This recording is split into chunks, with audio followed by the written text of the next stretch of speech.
ஆ சொல்லுங்க. நான் ராதிகா பேசுறேன். தெரியுது, சொல்லுங்க. என்ன சொல்லுங்க? நம்பர் வாங்கி எவ்வளவு நேரம் ஆச்சு? இன்னும் ஒரு மெசேஜும் பண்ணல, ஒரு ஃபோன் கூட பண்ணல. அதனாலதான் நானே உங்களுக்கு ஃபோன் பண்ணிட்டேன். மொபைல்ல இப்ப கூட உங்க போட்டோவை தான் பாத்துட்டு இருந்தேன். டக்குன்னு பேசணும்னு தோணுச்சு. உங்களுக்கு பேசணும்னு தோணலையா? அது ஒரு முக்கியமான கிளையண்ட் கால்ல இருந்தேன், அதான் பேச முடியாம போயிடுச்சு. பிசினஸ்னே மட்டும் இல்லாம இனி உங்க ஃபியான்சியையும் கொஞ்சம் பாருங்க சார்.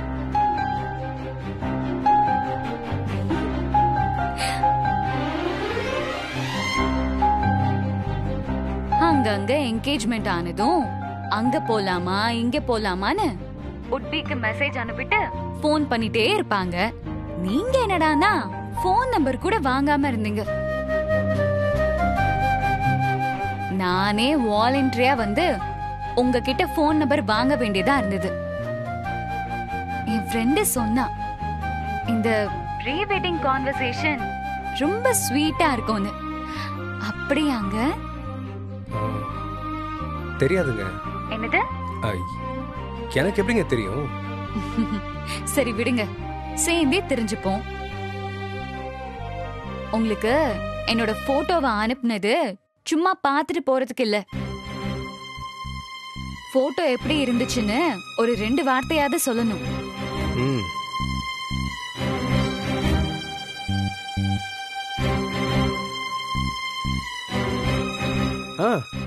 நல்லா இருக்குங்க. ஸ்மைலி இல்லாம அனுப்புற மெசேஜ் மாதிரி இருக்கு நீங்க சொல்றது. சரி, ப்ரீ வெட்டிங் கிஃப்ட்டுக்கு உங்களுக்கு என்ன வேணும்? ட்ரெஸ், ஆக்சசரிஸ், கேஜெட்ஸ் என்ன வேணும்னு சொல்லுங்க. பொதுவா நான் யாருக்கு என்ன வாங்கி கொடுக்கறதுனாலும் சம்பந்தப்பட்டவங்க கிட்ட கேட்டு வாங்கி கொடுக்கறது தான் வழக்கம். இல்ல நானே இஷ்டத்துக்கு வாங்கிடுவா? ஐயோ, அதெல்லாம் ஒண்ணு வேணாங்க. No formalities. ஓகே. என்ன கிஃப்ட் வேணும்னு கேக்குறாளே, அவளுக்கு என்ன கிஃப்ட் வேணும்னு கேட்கணும்னு உங்களுக்கு தோணல?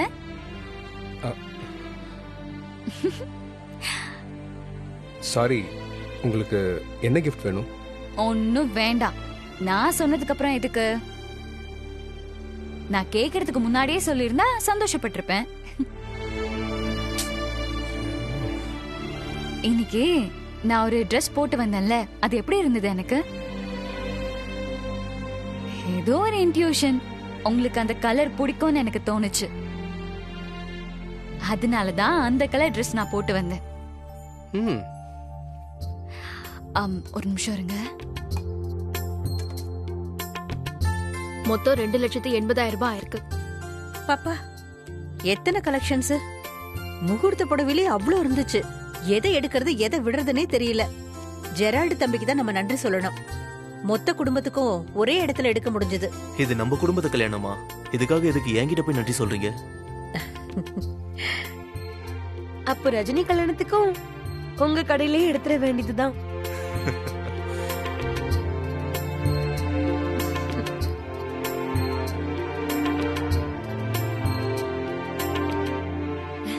ரஜினி கல்யாணம், திவ்யா கல்யாணம் எல்லாருக்குமே நம்ம கடையிலேயே எடுத்துடலாம். போங்கக்கா, எனக்கெல்லாம் பனாரஸ்க்கே நேரா போய் எடுக்கணும். திவ்யா, நம்ம கடையில ஏகப்பட்ட பனாரஸ் வெரைட்டி இருக்கு. சரி, உன் ஆசைக்கு வேணும்னா நேரா பனாரஸ்க்கே போயிடுவோம்.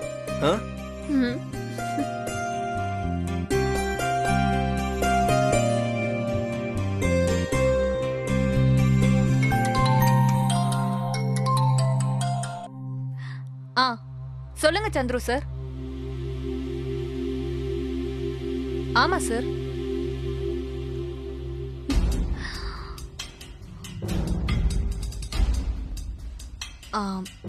சார், வேற ஆப்ஷன்ஸ் ஏதாவது இருக்குமா?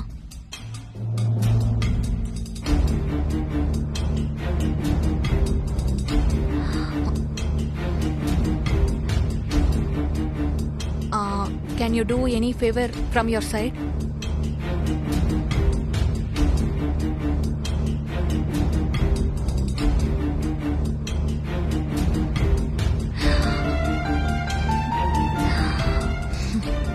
Okay sir.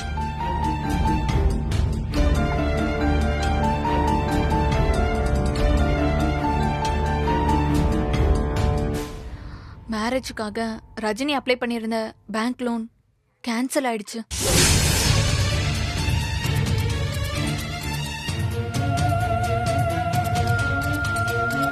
அவ எதிர்பார்த்திருந்த பணம் இப்போ உடனே கிடைக்காதான்.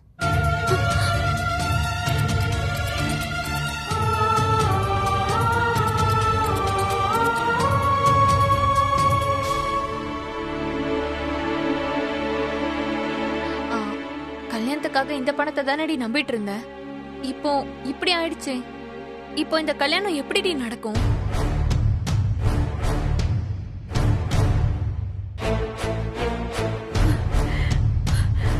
ஐயோ மகமாயே, இப்படி ஒரு சோதனை வந்துருச்சே. என் பொண்ணு கல்யாணத்தை எப்படி நடத்துவேன்?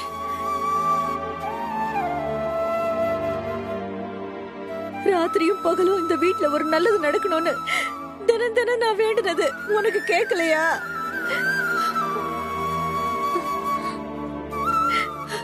இந்த கல்யாணம் எப்படி நடக்கும்? தாயே மகமாயே.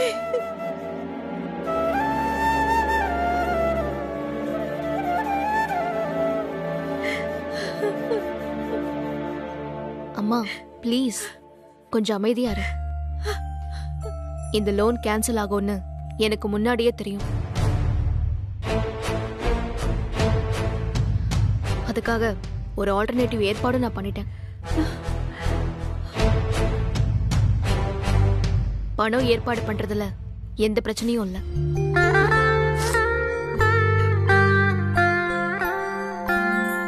இந்த கல்யாணம் நடக்கிறதுல எந்த தடங்களும் வராது.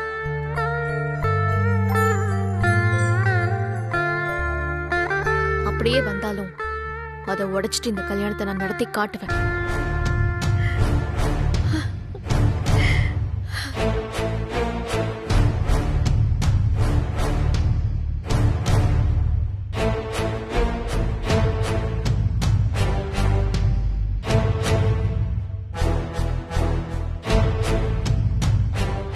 அனிதா ஒரு நிமிஷம் வா.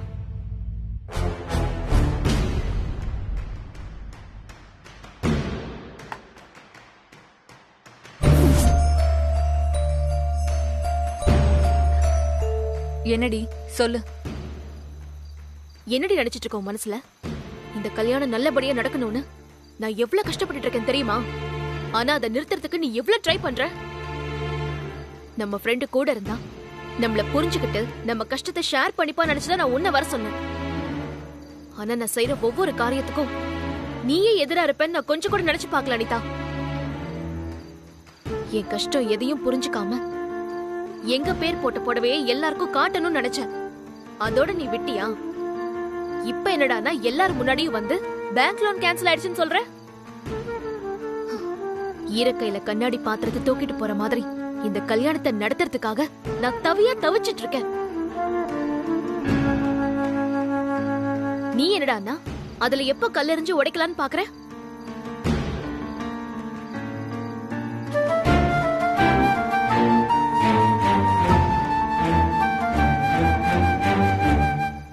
இத பாரு, உன்னால முடிஞ்சா இருந்து ஹெல்ப் பண்ணு. இல்லனா தயவு செஞ்சு உன் வேலையை பார்த்துட்டு போயிடு. எனக்கு இங்க இருக்கிற டார்ச்சரே போதும்.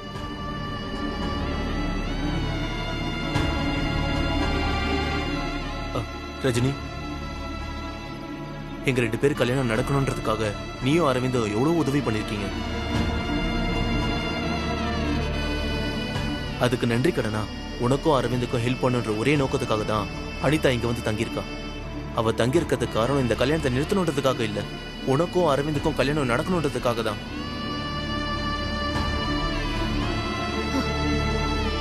தான் பெத்த புள்ளைய எத்தனை நாள் பார்க்காம இருக்கா தெரியுமா? அதெல்லாம் எதுக்காக? உங்களுக்காக தான். உங்க ஃப்ரெண்ட்ஷிப்காக, உங்க நலனுக்காக, உங்களுக்கு நல்லது நடக்கணுன்றதுக்காக. இந்த என்கேஜ்மெண்ட் நடந்த நாள்ல இருந்து எத்தனை ராத்திரி என்கிட்ட ஃபோன் பண்ணி அழுதுருக்கா தெரியுமா?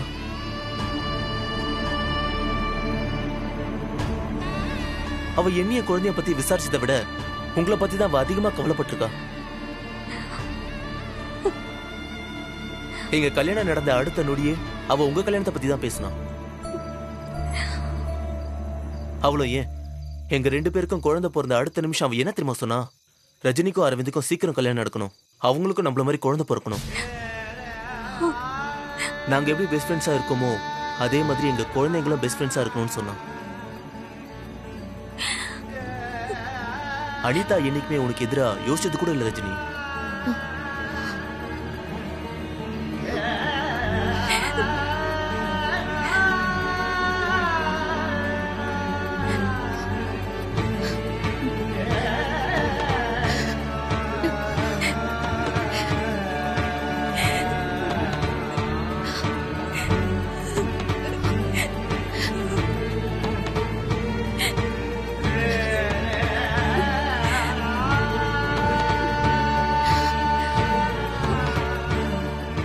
அனிதா, என்ன மன்னிச்சிருடி.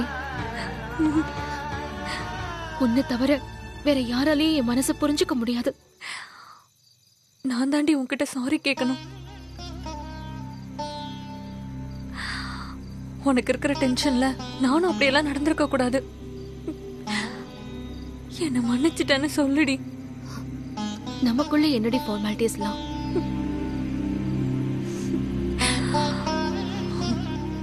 அனிதா, ராதிகா அரவிந்தோட வாழ போற வாழ்க்கையை பத்தி கனவு கண்டுட்டு இருக்கா. அம்மா எப்படியாவது இந்த கல்யாணம் நடந்துடணும்னு தினம் தினம் ப்ரே பண்ணிட்டு இருக்காங்க. ரொம்ப நாளுக்கு அப்புறம் இந்த வீட்ல ஒரு நல்ல காரியம் நடக்க போதுன்னு ஒவ்வொருத்தர் மனசுலயும் அவ்வளவு கனவுகள் இருக்கு. அனிதா, அங்க பாரு, நல்லா பாரு. அவ இப்பவே கனவுல அரவிந்த் கூட குடும்பம் நடத்த ஆரம்பிச்சிட்டா. அவ மனசுல எவ்வளவு ஆசையை வளர்த்திருக்கா தெரியுமா? இந்த நேரத்துல இந்த கல்யாணத்தை நிறுத்தினா என்ன ஆகும்னு யோசிச்சு பாத்தியா? அவ சந்தோஷத்துக்காக தான் நான் இவ்ளோ போராடிட்டு இருக்கேன். ராதிகா அரவிந்தோட கல்யாணம் தான் இந்த குடும்பத்தோட பெரிய சந்தோஷம். அத நல்லபடியா நடத்திடணுங்கிறது மட்டும்தான் இப்ப என் மைண்ட்ல ஓடுது. அனிதா, பிளீஸ், அதுக்கு உன் சப்போர்ட் எனக்கு ரொம்ப முக்கியம். எனக்கு ஹெல்ப் பண்ணுவியா?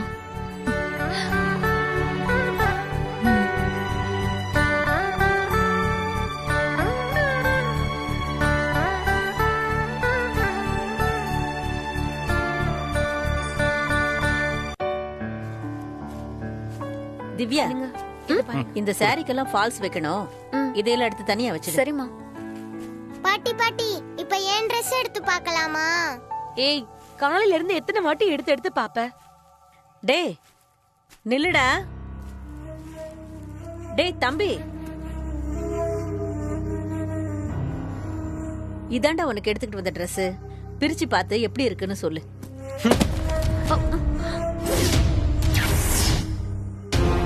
என்னதான் இந்த வீட்ல யாரும் மனுஷனாவே மதிக்கிறது இல்லையே, அப்புறம் எனக்கு எதுக்கு இதெல்லாம்? யாருப்பா அப்படிலாம் சொன்னா? உன்னை மதிக்காம இருந்திருந்தா அம்மா உனக்காக பார்த்து பார்த்து இந்த மாதிரி Dress எடுத்திருப்பனாடா. குடும்பத்தோட ஒரே ஆம்பளை புள்ளடா நீ.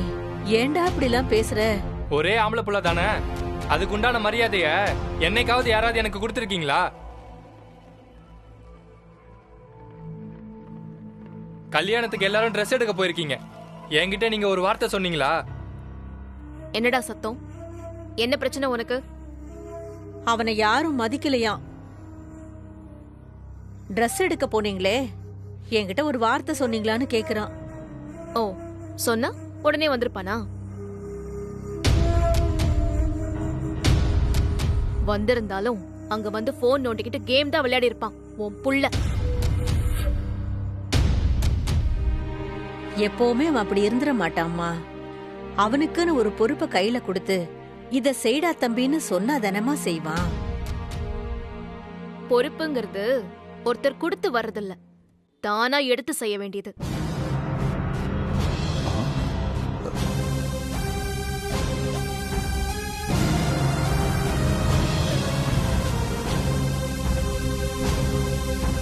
அப்படி பொறுப்பு வேணும்னு நினைக்கிறவன் கல்யாண வேலை போயிட்டு இருக்குல்ல, அடுத்தடுத்து என்ன பண்ணணும்னு வந்து கேட்கணும்.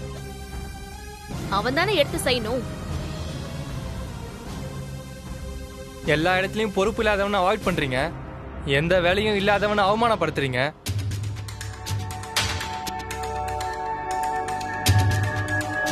என்கிட்ட ஜாப் அப்ளிகேஷன் பணம் வாங்கி அதை ஆன்லைன்ல ரம்மி விளையாடி தோத்த.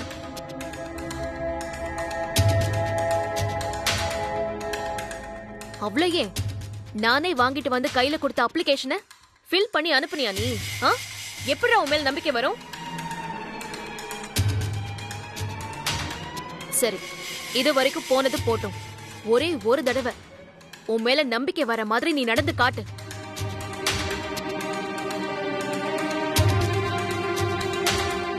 உன்கிட்ட பொறுப்பு ஒப்படைக்கிறேன். நான் யாருன்னு காட்டுறதுக்கு ஒரு நாள் வரும்.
ரஜினி, காஃபி.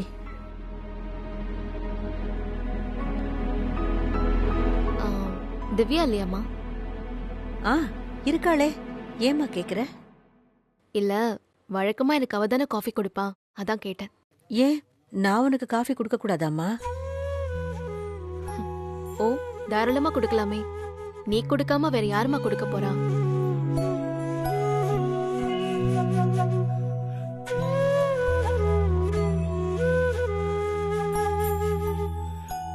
மாப்பிள்ள விஷயத்துல நாம செஞ்சது இவளுக்கு தெரிஞ்சிருக்குமோ?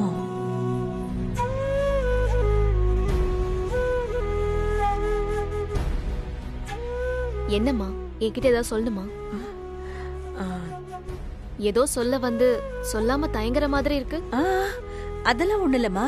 காஃபி எப்படி இருக்கு? நீ போட்டா நல்லா இல்லாம இருக்குமா? எனக்கு எப்படி போட்டா பிடிக்குமோ அப்படியே இருக்குமா.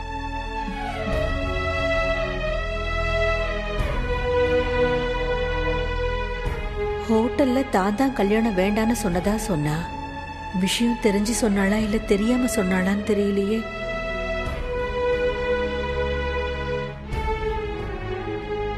தெரிஞ்சுதாமா சொன்னேன். எதுவா இருந்தாலும் என்கிட்டயே சொல்லிருக்கலாமே. இப்பவாவது சொல்லுமா.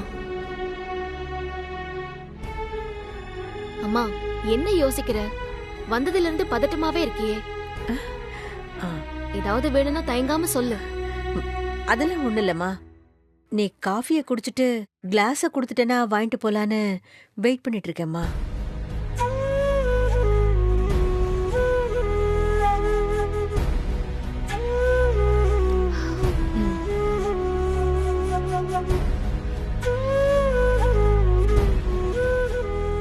அம்மா,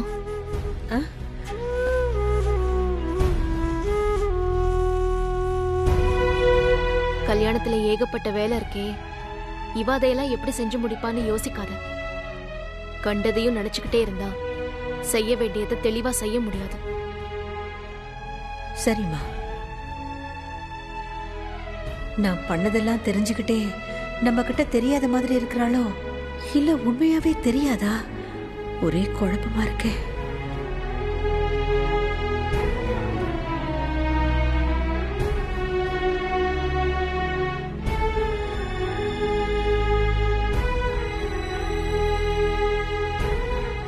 நீ எதுக்காக இப்படி பண்ணன்னு எனக்கு தெரியல, ஆனா ரொம்ப வலிக்குதுமா.